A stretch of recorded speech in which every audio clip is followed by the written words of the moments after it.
Thank you, ladies and gentlemen. Thank you, Kenyans. This is the Diaspora Heartbeat, a program that we hope, as we always tell you, is going to break the gap between Nairobi and diaspora.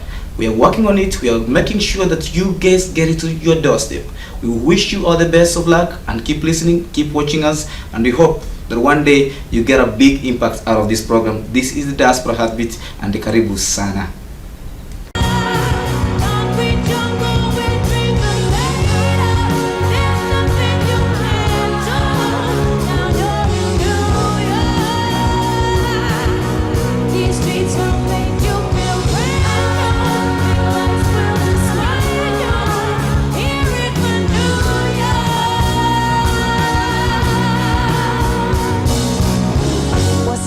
Keys, I heart music, and I heart sweet potatoes, and I heart radio.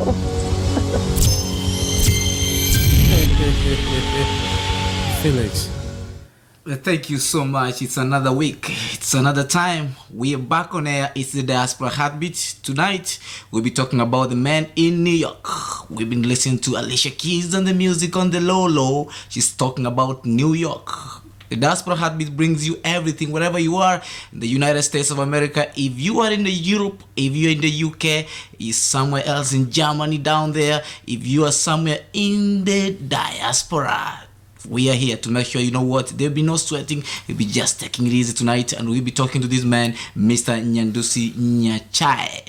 Tonight, let us know who he is, and as I can tell you, he is a man who has gone through a lot of things.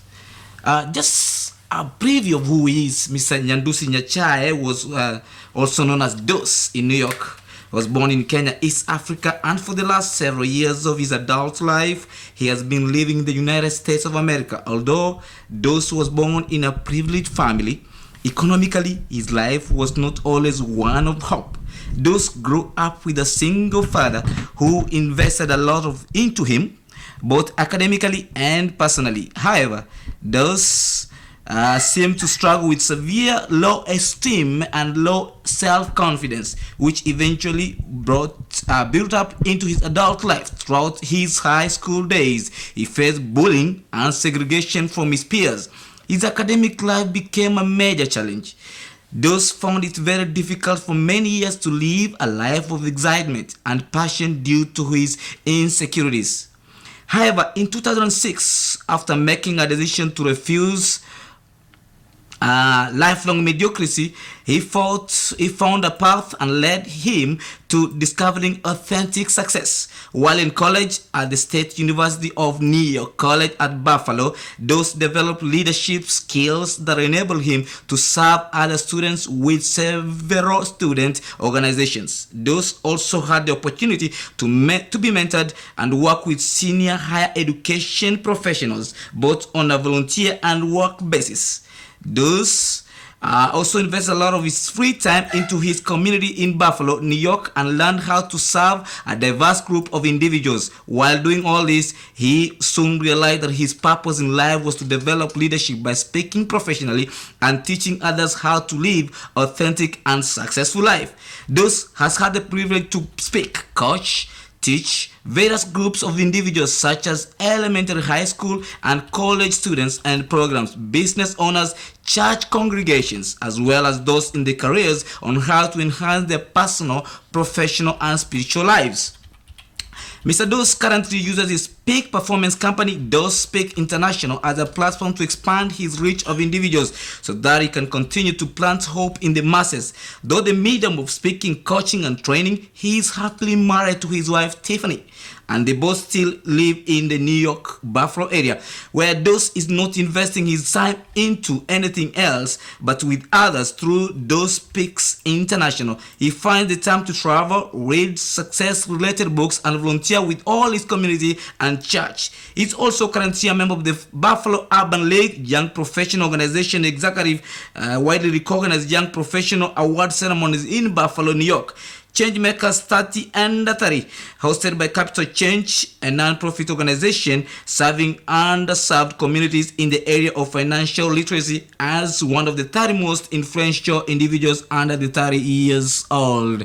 Mr. Dos Nyandusi, karibu kwenye show usiku wa leo. Habari ya jioni mzee?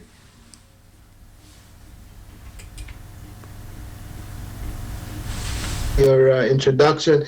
Mambo salama, niko hapa Buffalo. I remember 2003 when it was snowing, and I came in January 10th, 2003, right after the elections of December 2002. Na tumefikia saizi, it was snowing for several months, but right now today I can attest that I got to walk outside without a sweater, so it's a good day. Wonderful. The same thing that is happening in most parts of the United States of America and maybe Europe, because right now everybody's talking about summer, everything looking all flourishing. I was just looking at the way you're dressed on a New York t-shirt, and I was like, this man is just too much of Buffalo, man. All the time I hear about you talking about Buffalo. Kwani kuna mazuri gani Buffalo yenye watu wengine wakwangi nayo on the other sides of the US? Well, let me start. That's a good point to start. Buffalo has a lot of, in relation to Kenya. Kenya is it's a developing country. We have, we're still young, and we have some growth spurts that we're still going through. In Buffalo, similarly, although Buffalo has been here for, it was once the most influential cities in the country, in the United States, top 3 wealthiest years ago. What happened in the 70s and 80s due to economic outburst, the industrial industry ended up just causing Buffalo to be affected, because the industrial industry was struggling a lot. And so Buffalo went down the drain. Buffalo had a lot of large companies internationally. You're talking about Bethlehem Steel amongst so many other companies. So Buffalo was always well respected. So when we lost our credibility or our economic stand due to the economic industrial breakdown, Buffalo struggled. And so Buffalo struggled as far as economically. We struggled even race-wise. There's always been a lot of segregation in this city. So we have a lot of different groups of people. There's still segregation. And then also, aside from that, there's been a lot of just different other elements that have put Buffalo as a small city, as one of those unnoticed cities. But I can attest to you, right now in 2015, we're one of the fastest growing cities, and we're experiencing what's called a Renaissance, Harlem Renaissance, like the Renaissance period in Italy. We're experiencing a growth like never before, and young professionals like myself right now are getting to experience the opportunities coming from this Renaissance. Mr. Dos, or as they call you, Nyandusi. That's what you're talking about being in Kenya. It's Nyandusi, but if you are over here and you're in Buffalo, the thing is Dos, because they cannot be able to pronounce that. Wasisema kwamba jina yako ya mwisho inakuza boss. So looking at it, Mr. Nyandusi, why come to America though? Who is Nyandusi and why is he in this country? Well, Nyandusi is, first of all, I have to say that in the past, I would say Nyandusi is a son of Nyachae. Nyandusi is an African and Kenyan. But after my transformation in 2006, and based on how I live my life, Nyandusi is a child of God. And I've been given purpose in life on this earth to serve God and give him the glory and expand his kingdom. A man who's passionate about people. I love people. I love people from all different backgrounds. I love, we can go back to Kenya. I love Kikuyus, Luos, rich, poor, light, brown. I love Americans. I love Kenyans. I love people. And a man who is strongly values marriage, and I've been privileged to be the husband of a remarkable woman known as Tiffany. Nyandusi is also someone who's passionate about leadership development. I believe that everything in this world rises and falls on leadership. So my lifelong purpose is to multiply as many leaders on this earth as possible. In a nutshell, that's Nyandusi. Now, Mr. Nyandusi, just before you talk about you being in America, will you tell us just a preview of who you are and why did, I mean, from back at home, maybe you come from Kenya. I mean, who was Nyandusi back at home before he decided to make a flight? And why did you decide to make that flight and come to this country? Given the fact, and if I can mention it, you are the son of the CIC in Kenya, Constitutional Implementation Commissioner, Mr. Charles Nyachae, and your grandfather happens to be former cabinet minister and former presidential candidate. You know, some of those, it's really sometimes so hard for you to just make a fight and leave all those big names back at home and then come to this country. Why you came to America? Well, first and foremost, how do I answer that? My father always believed in exposure. You know, he always says that he has a lot of friends that, you know, choose to drive expensive cars and, you know, do nice things, but their kids go to, you know, local primary schools. But my father always believed in exposing me to different things in this world, from this different parts of the world to different groups of people. And so Nyandusi came to the United States because my uncles happened to have been educated here, and also, you know, my youngest uncle Nyandusi, also Joseph Nyandusi, was here at the time, and he believed that it was the best thing to invest into me, not just in terms of academics, but in terms of exposure, by bringing me to the United States and giving me an experience that today now has helped me be able to maneuver challenges and also give back. Mr. Nyandusi, yeah. have you ever been broke? Yes, I have. Coming from that, you know, big family, the name Nyachae, you know, as usual, as they say, if you mention in Kenya, you say the name Nyachae is a big name. But how is that one possible, man? Well, first and foremost, to clear about it a little bit, yeah.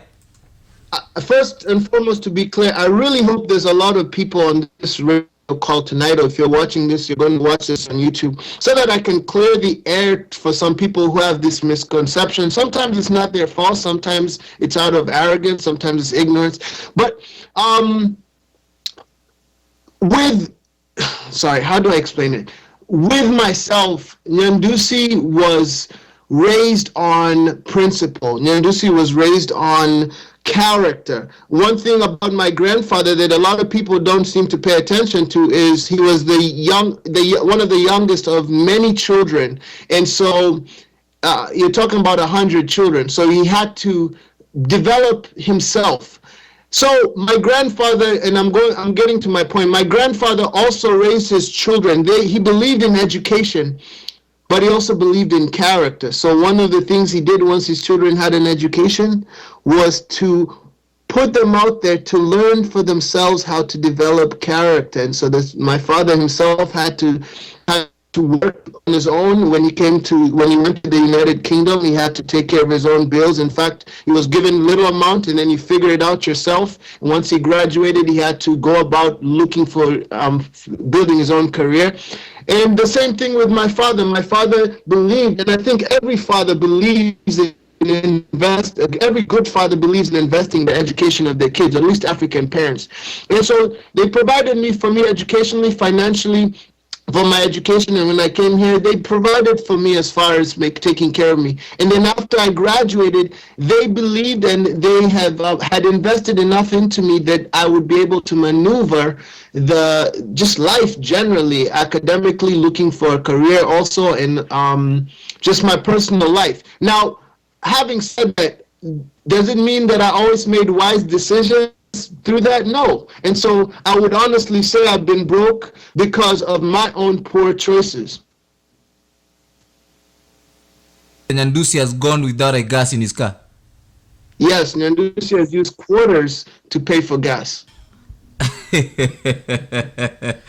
Ladies and gentlemen, if in case you're joining us right now, the man with us is Mr.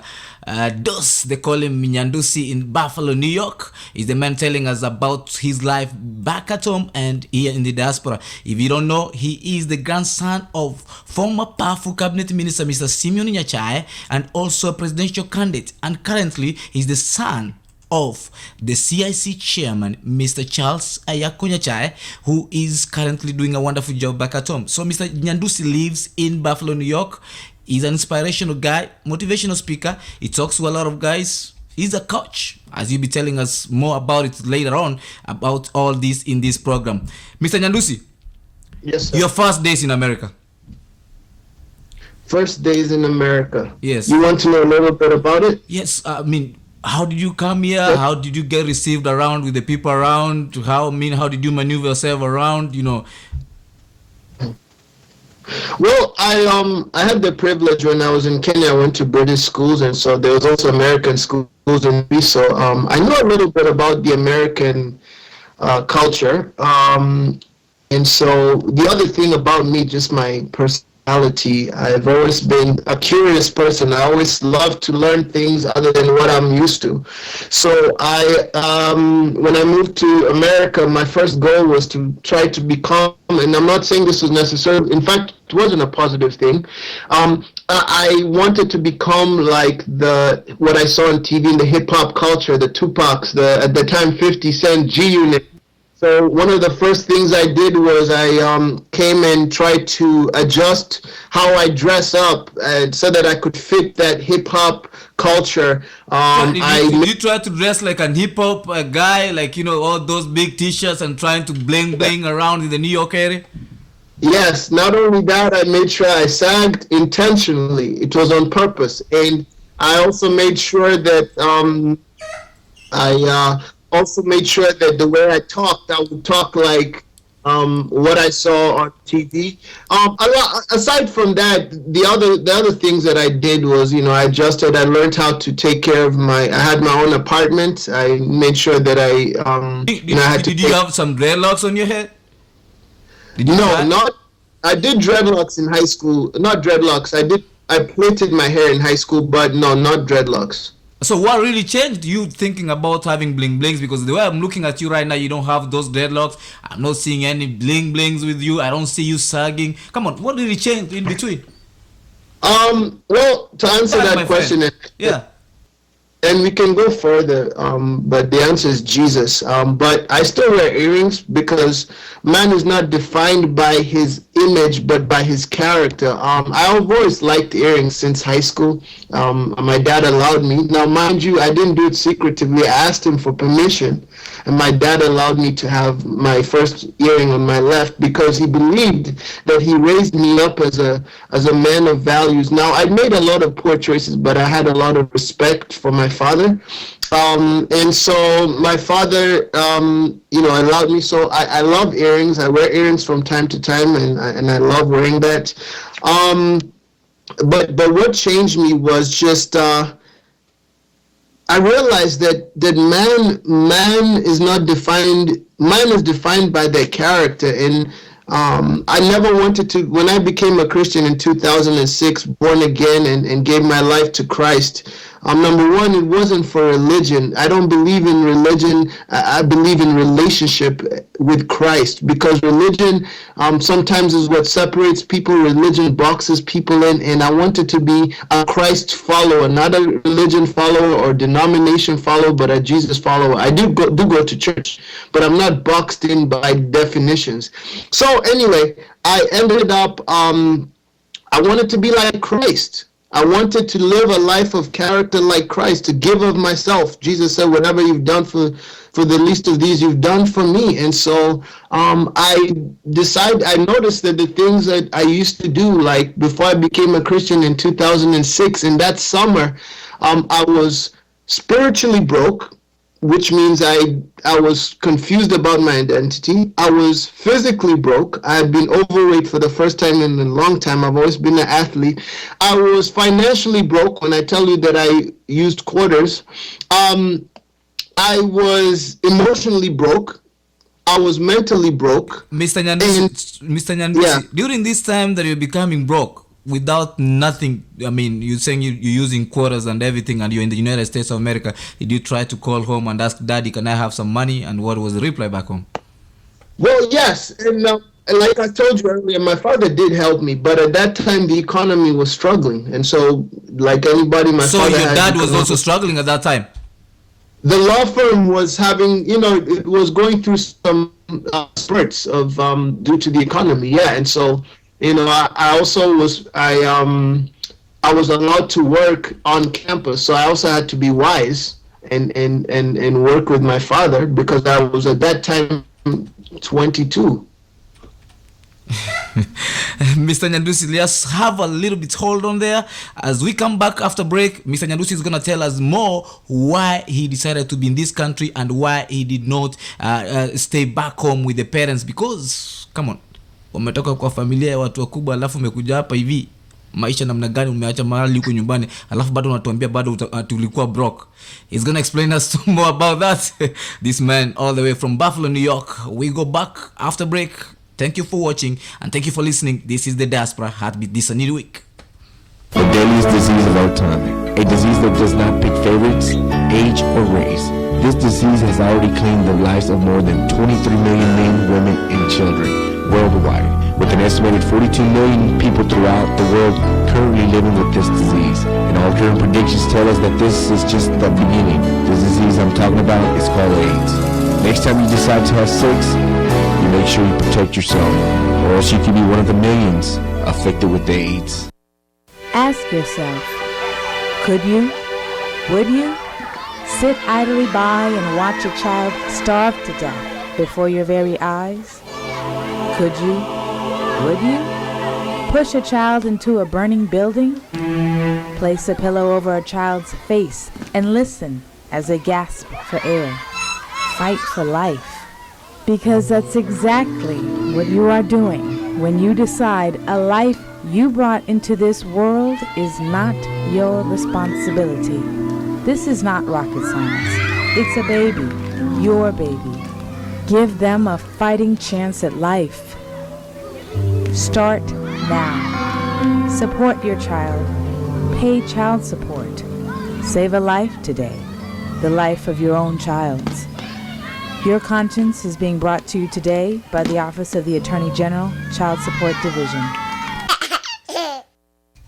Thank you so much and welcome back. As usual, this is the Diaspora Heartbeat, trying to make sure that things are going better, things are going to the right track, and we're making sure you also listening and you also watching and making sure things are on the right path. Now tonight we're talking to Mr. Nyandusi Nyachae, son of the CIC Kenya, Mr. Charles Nyachae. He lives in Buffalo, New York, doing a wonderful job, motivational speaker, a man of God, a family man, as he told us.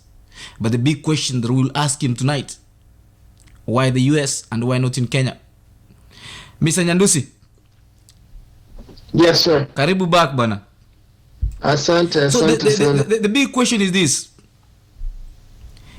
How can we know that Nyandusi is his own man without the last name Nyachae being there? Well, that's a simple answer. I mean, how do you, when you come to the United States and you live in Buffalo, or any part of the country in the United States, people don't care who you are. They don't know who you are.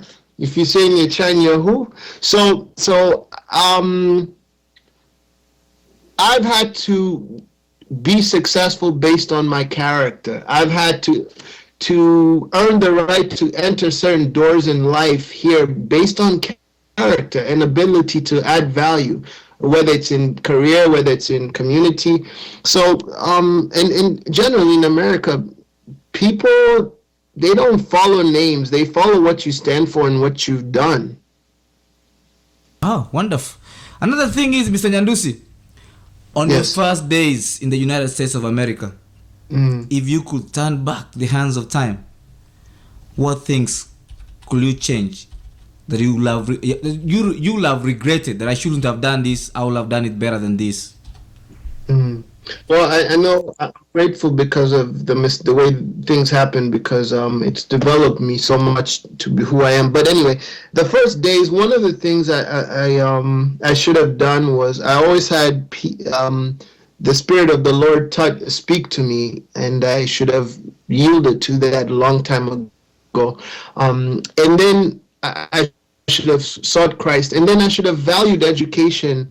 I always felt pressure because I knew my grandfather was very educated, my father was very educated, and I felt like a nobody because I didn't necessarily well, part of it was my own poor choices. I didn't necessarily go to the good schools that they did as per the name of the schools. But I would have taken my education seriously. I always also say, as far as financially, I would have had a Mercedes Benz right now if I had learned to manage money effectively. Working was never an issue. Managing money and being a steward of that money, I wish I would have done better. But again, Has your dad ever suggested to you that he would want to buy you a Mercedes Benz right now as you're in New York, because he can buy it still, right? let me tell you what my dad will buy for me anytime. And he was here in the US a couple of weeks ago, and he'll buy for me anytime. Not a Mercedes, he'll buy me books. And I love books today. So he always will invest in me in books and education if it's something that will work around budget. And that's not I don't ask him for much. I don't ask him for anything really, unless I really feel I need help, like investing in me or something. But he always, since I was a kid, will invest in me in education and books. That he'll do anytime, but I don't really ask him for much. Mr. Deus. Yes. You wonderful, man. I don't know what I'll do without this motivational speaker of mine. You wonderful. My other question is, let's go to the reality now. In the United States of America, everybody comes to this country, struggles, goes to school, pays for tuition, and pays for everything. Have you ever clocked in? Have I ever what? Clocked in. Like party? Oh, clocked in. CLOCKED. Oh, of course. Ushafanyia kazi mzungu, boss. I worked even when my father was helping me out. So did you ever work like McDonald's? Ama place ingine penye unasimama the whole night? I haven't worked McDonald's, but I've worked jobs. I've worked jobs where I've worked. I remember working 12 hours a day for 6 weeks. I've done that kind of stuff. Mr. Nyandusi, you only work for 6 weeks? No, I said I was giving you an example. I've worked different jobs, but I've worked different jobs. For example, I've worked in a factory where I did 6 days in a week. For example, 12 hours a day, 6 days a week. I'm just using examples. No, but that's the reality. We're trying to get the realities. We're not trying to look for examples. But you've worked like in a warehouse whereby you had to work like for 12 hours. Maybe standing, a warehouse, maybe working for these small jobs or something like that. I've washed dishes. Yes. You've washed dishes. Yes. Tell us about the washing of dishes, just a little bit. When did you do that? When did you do the washing of the dishes? And how? When I got married, I had to wait for my green card, and so I had to stop working where I was working, because while you're waiting for your green card, you're not allowed to work anywhere. At least my status. So I had to leave my job at the college I was working and wait. And I had the privilege of working for the guy who I connected with, the guy who married us, and he said, "Hey, listen, you want to come and make some extra money, wash dishes, and it's not much, but you can do that." And I honored that because I had to take care of my wife. Good. And then how long did you do that? Probably, I think the summer. I can't remember. Oh, it was just the summer. Yeah. But that really shows a lot of motivation in you, and shows that you are the man who said, irrespective of me coming from a good family, irrespective of my dad being who and who in the Kenyan government or wherever where I come from, you came to this country, you really realize, you came for a dream, and you have to accomplish the dream as Mr. Nyandusi himself. That's something that everybody would love to have to look at, because some of those guys, when we come from far away from where we come from, many of them think we come to this country just because you have that name, you don't work, you eat and wait for you to be given your allowance and everything. So who was paying your bills then? Were you paying the bills? Let me just also say too, the other issue that I had to face, education nilikuwa na, I had a master's degree too, and so I had to work odd jobs because sometimes people wouldn't hire you because you don't have the experience neither. So you can't stay at home. So and nobody's going to open the door for you. Here, they don't care if you're so-and-so. So I've worked different jobs. So after finishing that job, Mr. Nyandusi, what did you do next? After Well, I've getting- worked different jobs. I worked at, and I'm trying to remember. I think it'll even more, a little bit more than the summer. But I remember I've worked for a T-shirt factory. I've worked for a shoe company, a shoe retail store. I've worked when I was in college. I worked for the University Police as a student assistant. I've sold newspapers, all kinds of stuff. Mr. Nyandusi,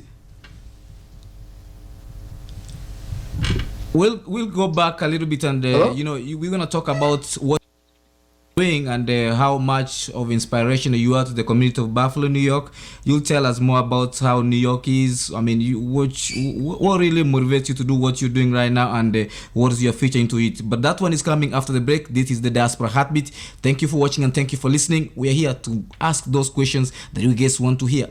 We don't get afraid of anything. We ask them directly and you answer them, and that's how we inspire many, and we'll be here for this program. Thank you. This is the Diaspora Heartbeat. This is the place for the consistent music you've grown accustomed to. 24 hours a day, 7 days a week. 7 days a week. This is your location for maximum music. I know it's getting cold, but you need medical care. AMA Medical Center is giving free flu shots for the first 100 people. In their first month of operation, AMA has attended more than 1,200 cases. You need to be at AMA, where your well-being is our goal. AMA equipped with multilingual employees. Your well-being is our service, but you are our product. AMA located at 1625 North Store Road, Suite 148, open from 8 to 8, 7 days a week. Dr. Amos is waiting for you. AMA now equipped with PX Express Pharmacy, coffee bar, studio, and a meeting hall. AMA with spacious waiting room. AMA treats you with dignity regardless of who you are. Getting sick is inevitable, but AMA is there for you. AMA, your health, our choice. The plague of this generation, millions infected every year and completely preventable. AIDS. An estimated 5 million people acquired HIV/AIDS in 2003, the most in any one year since the beginning of the epidemic. There is no cure for AIDS, only treatment, prevention, protection, abstinence. If you're at risk, please get tested today. We can stop this plague. For more information, log on to cdc.gov. Yes, thank you for welcoming us back, Mr. Jeremiah Ontiri, anaitwa fundi wa mitambo on the other side, doing a wonderful job for us, and we're here to make sure things don't go wrong. Things are on the track. We're here with Mr. Buffalo. They call him Backdos in New York, doing a wonderful job telling us exactly who he is. He doesn't get bothered with anything. Mr. Nyandusi, welcome back to the studio again. Hello? Yes, Mr. Nyandusi, welcome back to the studio again. Asante. Yeah, tulikuwa tumekupoteza kidogo, but we are here. This is the thing. Now, you're a motivational speaker. Yes. We're doing a wonderful job in New York. I saw you at the same time, you're a community guy, you're doing a wonderful job for the community. So, what really inspired you to do all these kind of jobs? I mean, these kind of things that you're trying to do over there? Well, I'll be honest with you. When I graduated from college and I lived here, I wasn't much interested in Buffalo. In fact, I hated Buffalo. I remember times a couple of years ago when me and my spiritual father in our church, we would pray for the city, and I did it because I was part of the community. I just prayed, and they would always say the city is going to grow, and there's a lot of things that are going to happen, and so at that time I would say yes, but really my heart was back in Kenya, and I felt that I had to go back to Kenya. That was my mindset. I have to go back to Kenya, or I have to go to a big city, because I'm from a big city, Nairobi. And so I think what happened as years have gone by, and to see that where Buffalo is now, a lot of people are moving, especially from other states to Buffalo, because of the all the great things happening. I said, I want to be part of this. I want to be part, especially because young professionals are the ones who we're benefiting from this. So I've always been a leader, by virtue of my personality, my experience. So sometimes I ignored that. I didn't want to take ownership, but when I realized, like, there are people who they look up to me, there are people who watch me, there are people who consider me their mentor. So I needed to take the next level. And I've always been about giving, but I needed to be take the next level and be a voice for those that may not have a voice, especially for a lot of things that are going on here in America. And in the Buffalo area, I've always been an optimist, at least when I became a Christian, for the last 8 to 9 years. And I've always been a positive thinker for the last several years. So people gravitate towards that. So I wanted to leverage, and I wanted more influence. So the more influence I can get, I can inspire. And then ultimately, my biggest thing is, as I'm serving this community, I want to be someone. I'm actually right now in my life in this season. If I die today, I'm happy. I'm excited about it because life is not about quantity, it's about quality. So I wanted to live that life as if today is my last day. And also lastly was, sometimes if I was in Kenya, people would not necessarily give me the opportunity or take me seriously because they look at my last name. But I think here, because Kenya is my heart, not just Kisses, Kenyans are my heart. And so as I invest in people here and I'm making a difference, perhaps people will look and say, wow, maybe it's not just a last name. And I'm proud of my last name. I'm not ashamed of, and I'm not embarrassed and scared to use my last name because I sit on the shoulders of giants. But also, I remember people don't follow what you say, they follow what you do.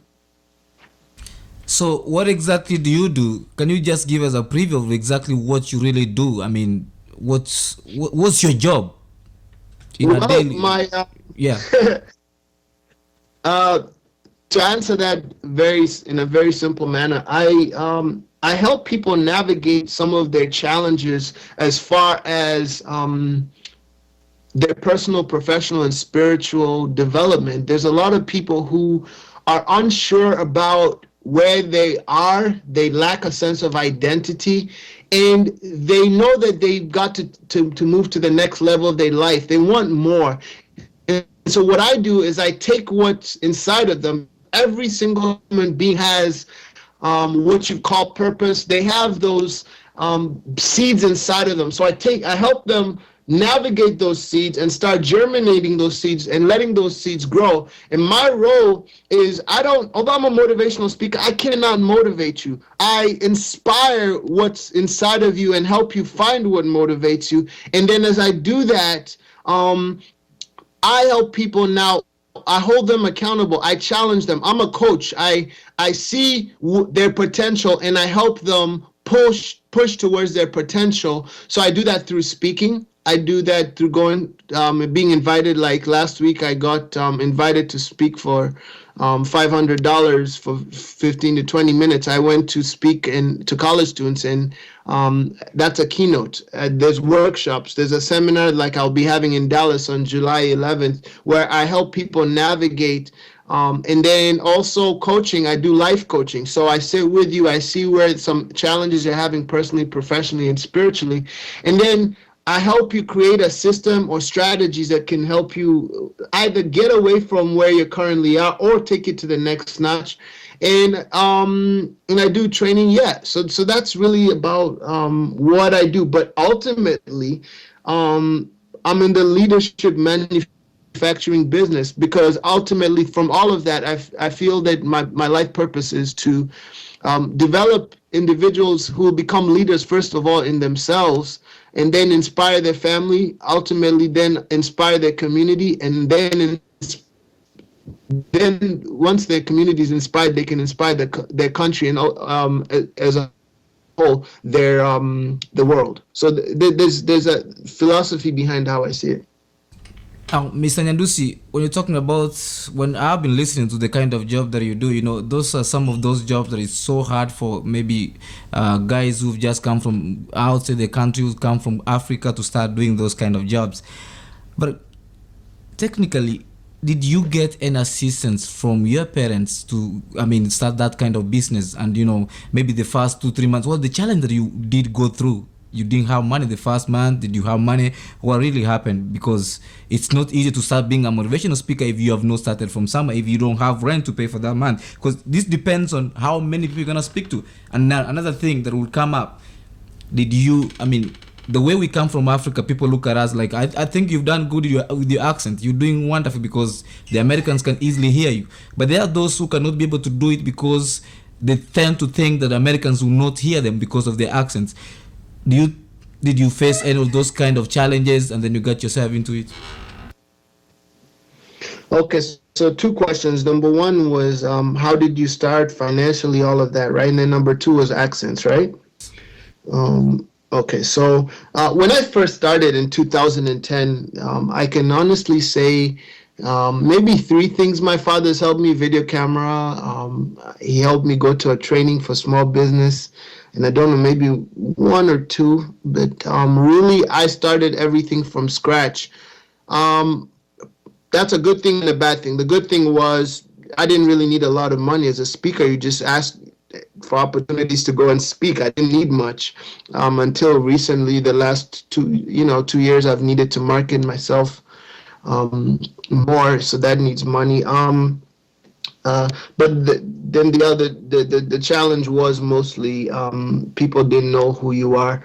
But a lot of great speakers are not speakers when they're on stage. It's when they're not on stage. It's when they're with their family and people see that. It's when they're in their community. It's at their workplace before they become full-time speakers. And I'm not currently a full-time speaker. I work for a college here in Buffalo, and I'm in the process of that. The other thing about this is, if you believe you cannot communicate with people, and if you don't work towards it, then you'll have those challenges. I've always made it my effort. One of the reasons we go by the name of Deuce is it connects with people. People love the name Deuce.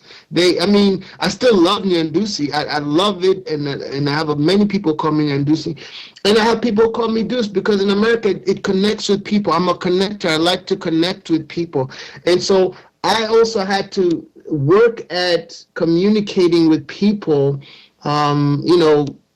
How my words may come out. I would watch. I've always been an observer how people are saying, and not that I had to become American. I'm still Kenyan, and when I'm around Kenyans, I'll speak like a Kenyan. But you are the sum of the environment you're at. So I know. Na by the way, ambia watu wa nyumbani kwamba wewe unaongea Kiswahili like any other person in Kenya. Waambie ulelelewa wapi, jiji kula Nairobi, Kisii, wherever. Waambie you've come like they've come to this country. It's not like you were born here. Umepanda ndege kama kila mtu, si ndio? Na wacha nikuambie Felix, wase wengi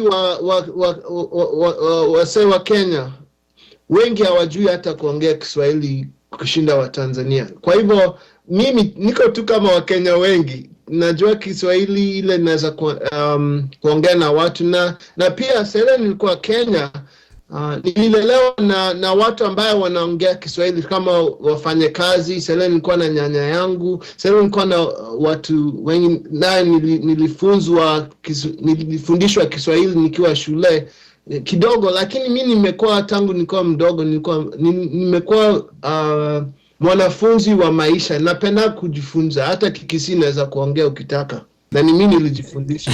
I won't use that one today, but we talk about that one another day. The thing is, Mr. Nyandusi, in your biography, you said that you were bullied in school.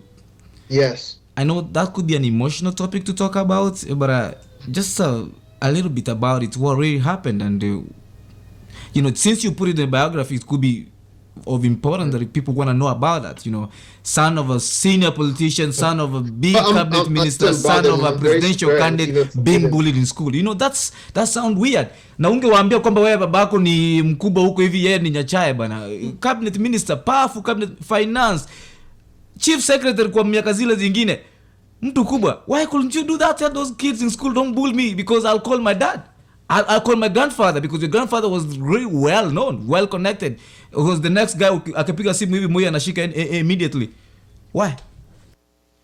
First of all, my parents and grandparents they're very wise and smart people. They don't just I wasn't raised on, silver platter and like, oh, because I'm so and so. You have to be diplomatic how you deal with people. But anyway, on my end, as far as being bullied, it was a very emotional situation. I don't know up to today why people would bully me. But I will say this, I was very insecure about myself, and people tend to bully people who are insecure about themselves. And they know because you're insecure about yourselves, you tend to be fearful, so you won't even necessarily tell a lot of people what's going on. So there's a lot of things that I kept to myself. Never came out to the eyes of your dad or your grandfather. You never said it to anybody. I mean, there were times when I remember being bullied by someone, and he actually punched me, and I didn't say, and he said I said something about his mom, which was a complete lie. But that's how it ended. But a lot of times I didn't say, I didn't say much, because I thought it would be overwhelmed. It would just be bothering my father. What a motivational speaker, what a very inspirational man, Mr. Nyandusi Nyachae, talking to Diaspora Media today, telling us how things are, how much of challenges become, how much he has gone through, and how much this country has taught him a lot. When we come back, Mr. Nyandusi Nyachae will tell us more stories on where he heads to and what he thinks it could be so inspirational to the guys back at home and those ones who are just arriving to the New York, Buffalo area. Tafadhali mpigie simu, anaweza kuwasaidia kwa vitu nyingi sana. We go back to the studio, and then when we come back, Mr. Nyandusi Nyachae will continue the story. This is the place for the consistent music you've grown accustomed to. 24 hours a day, 7 days a week. 7 days a week. This is your location for maximum music. The plague of this generation. Millions infected every year and completely preventable. AIDS. An estimated 5 million people acquired HIV/AIDS in 2003, the most in any one year since the beginning of the epidemic. There is no cure for AIDS, only treatment, prevention, protection, abstinence. If you're at risk, please get tested today. We can stop this plague. For more information, log on to cdc.gov. The deadliest disease of our time, a disease that does not pick favorites, age, or race. This disease has already claimed the lives of more than 23 million men, women, and children worldwide, with an estimated 42 million people throughout the world currently living with this disease. And all current predictions tell us that this is just the beginning. This disease I'm talking about is called AIDS. Next time you decide to have sex, you make sure you protect yourself, or else you could be one of the millions affected with AIDS. How many tow trucks could a tow truck tow if a tow truck could tow tow trucks? This question is directed to JM Towing. JM Towing, offering professional 24-hour towing services. JM Towing in Grand Prix, Texas, from accidents to mechanical problems. I bet JM Towing will not fail to answer this simple question. Just call 817-704-84422, 817-704-8422, serving the DFW area. JM Towing is coming for your rescue. Thank you and welcome back. This is Diaspora Heartbeat. Mambo poa kabisa, wanasema mambo shwari kabisa. Mr. Nyandusi Nyachae is here and is saying, you know what, mimi nimekaa kiti very clear, very chonjo, and making sure that things are running very right. Now, Mr. Nyandusi. Yes, sir. Were it not for you to come to the United States of America, where would have you been and what could have you done? Ungekuwa na kazi kubwa kwa parastato back home? That's a very interesting question.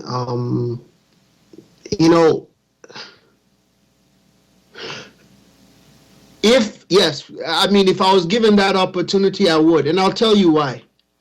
Um, I've always believed in being able to make a difference.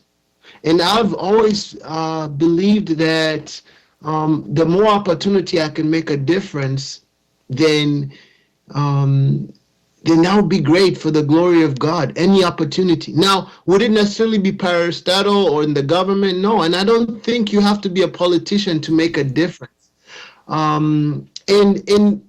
In the last couple of years of my life, for a very long time, I didn't want people to know that I was, well, when I was young in high school, I used to be very mature and say, yeah, I would go to clubs and use my last name. But as I got older, I didn't want people to know my last name because I wanted them to know me for me. But I then went back the last couple of years up until today. I'm proud of who I am. I'm proud of the values my father and my grandfather have given me, and I know that I have to earn my own credibility. And so if Nyachae, the name Nyachae is allowing me an opportunity to serve people, then I will do it, and then I'll do it for the glory of God. Now, I also don't believe that people should be given jobs or careers or opportunities just because of their last name if they don't add value, if they don't serve, if they're not people that follow through, if they're not hard workers. So I will say that when I was young, I campaigned even for my grandfather in 2002 when he was running as a politician. I was raised in a political family. So I've always been a leader at heart since I was young. But it has never been because of the sake of just being a politician. It's been for the sake that God has given me the privilege to be born in this family, and it's an opportunity to also empower others along the way. Lucy, yes, I'm really enjoying your speech, man. You're doing it, man. You're doing it like nobody else can do it. Another thing is this, Mister. Can you tell us what is the magic key to success? The key to success is simple. Number one, having a passion for God. Number two, the best measurement of success, or the best key to success is, do you have a heart to develop leaders? Show me how many leaders you've developed who developed more leaders. And that's the key to success. Thank you so much, Mr. Nyandusi. I'll give you your parting shot. You want to tell us what you think the Kenya needs to head to, and what you think Kenya has not done right, and maybe the diaspora, the challenges a little bit. Just summarize everything about yourself and everything as you finish from us, and then I'll ask you the last question before you go there. Actually, last question. Since your dad, your grandfather, and maybe your uncles are so much into politics, anytime soon, Mr. Nyandusi going home, or rather here in the New York area, you can have a chance of maybe running for an office since you come from the family of politicians. Any chance of you trying politics? Well, first of all, my father is not in politics. I think the Kisi community likes to put it that way, but he works for the government. But for me, it's in my blood. I don't know if that I follow God's will, but I would say this: for the next several years, I live in Buffalo, and perhaps by making a difference in this city, I could be an influence to Kenyans, that they see, okay, this guy, he's here and he's making a difference without that last name. Maybe I could be an example that your name doesn't matter, it's your character. So if it's politics, so be it. But right now I'm really involved in the community, and I'm involved with the relationships with politicians here. I think my passion is to mentor as many people. For the next several years, I want to see how many people I can mentor. But if offered, somebody tells you that please come home and run for an office one day, one time, Nyandusi, you won't think about that? I would say this. Why do you want me to be into politics? And I have to also check my motives and my heart, because people don't care. Well, they seem to follow personalities, but at the end of the day, people follow what value that you can add. And if I don't feel that I have any value to add at that time, or the person just wants to have me there for their own selfish agendas, I'm not interested. I'm happy where I am. Thank you so much, Mr. Nyandusi. I think we'll give you your parting shot. It's time to tell us why you think Kenya should be. This is your last speech. Tell the Kenyans, tell the Americans what you do and where you want us to go and what you think has not been done right as you finish today. I would say this. As a Kenyan, as a human being, as a man who also lives in the United States, I want to share that there's a champion in everybody waiting to be unleashed. And so a lot of times we live that victim mentality, or at times we succeed, but then we get comfortable. I want to not look at Kenya as a country that has failed, but Kenya as a baby that's growing. I want to encourage those in Kenya that there is still hope. I want to let Kenyans know that there is value in who each and every one of you are. And you have to believe, number one, put God first. Believe that He has dreams for you, and those dreams are possible. And you have to fight for those dreams by continuously visualizing your future. Think outside the box. Don't try to, in fact, forget the box. Drop the box and think creatively and be the person that you were created to be. I want to encourage Kenyans, Americans, and people in general to stay in your lane. That we have to be people of purpose. We have to be people who are go-givers. And as we see that, one of the things that I want to challenge, first of all, for Kenya, I want to challenge politicians that politicians should stop being politicians and they need to be leaders, servant leaders who are not caught up in their titles, they're not caught up in their agendas, but they're caught up in giving value. And if that means sometimes at their cost, then great. And as far as the Kenyan people, we need to first, instead of always blaming the government, instead of always, because they've done a lot of things that are wrong, but instead of always blaming, let us take responsibility for our families. We're always blame placing, but we're not willing to be accountable for ourselves. The same thing in America. There's a lot of people who blame Obama, but they're not willing to be great fathers. They're not willing to be great mothers. They're not willing to be great children. Let us first, what Mahatma Gandhi said, be the change that we want to see in the world. And that should be the number one goal of every human being, every Kenyan. How can I best lead me first? And that's really what I have. Thank you so much. You've been listening to Mr. Nyandusi Nyachae, son of CIC Chairman Kenya. He's a motivational speaker, inspirational speaker, talking to Diaspora Heartbeat. He's told us all of his stories, told us where he's come from, how much he's worked even to get the minimum wage so that they can be able to have ends meet in this country. Ikiwa hauko unajua kwamba he can do that, he did it.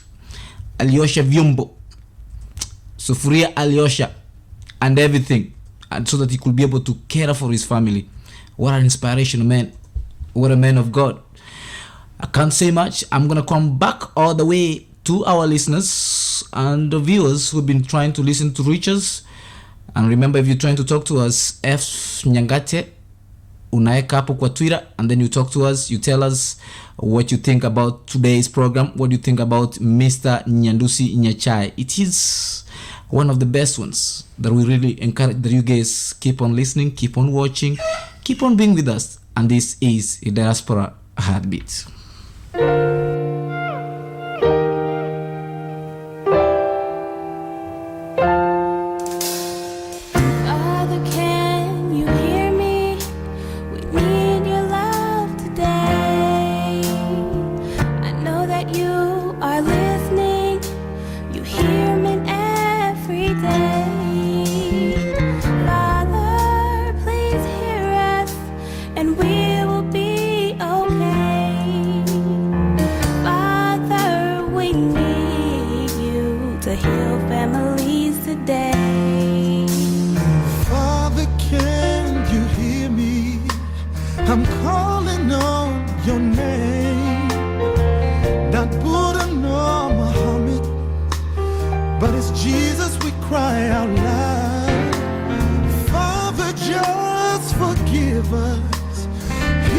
When we say